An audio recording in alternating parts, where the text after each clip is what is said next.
Who do you think you are? Who are you? I don't mean to be snarky or anything when I ask that question, but do you even know who you truly are? Typically when people ask me who I am, I usually say something like this. My name is Wesley Hargon, and I'm a Christian minister, a seminary student, a husband, and a creator. But what if I told you that everything that I just named were just labels that my mind needed in order to make sense of my place in the physical world? What if I told you that none of those titles are truly me? Let's talk about this for a second. We live in a world where people tend to accept the materialistic mindset by default. By materialistic, I am referring to the idea that everything in life is only material and physical. This idea claims there are no immaterial or spiritual elements to our existence. Acceptance of this idea has led to violence, over-consumerism, and existential confusion, preventing people from answering this simple question: who are you?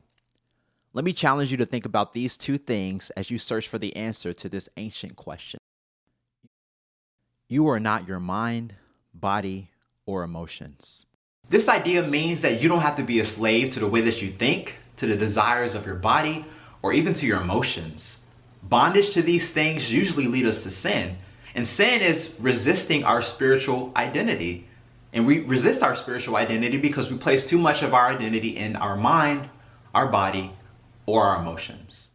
Consider what the Apostle Paul says in Galatians chapter 5, verses 19 through 21. The result of sin's control in our lives is clear. It includes sexual sins, impure acts, and wild living. It includes worshiping statues of gods and worshiping evil powers. It also includes hatred and fighting, jealousy and fits of anger. Sinful desire is interested only in getting ahead. It stirs up trouble. It separates people into their own little groups. It wants what others have. It gets drunk and takes part in wild parties. It does many things of that kind. I warn you now, as I did before, people who live like this will not receive God's kingdom.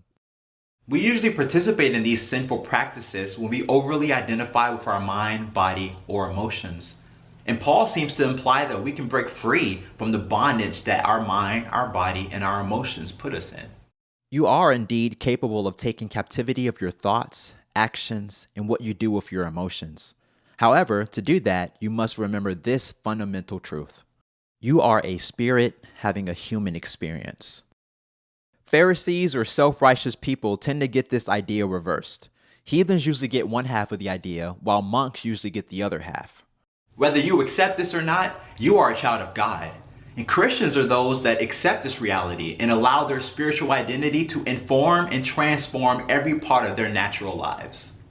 When we identify with our God-given spiritual identity, the words of the Apostle Paul in Galatians ring true. God's Spirit makes us loving, happy, peaceful, patient, kind, good, faithful, gentle, and self-controlled. There is no law against behaving in any of these ways. You will be free when you learn to identify with the Spirit of God within you. This is the gospel. This is the good news.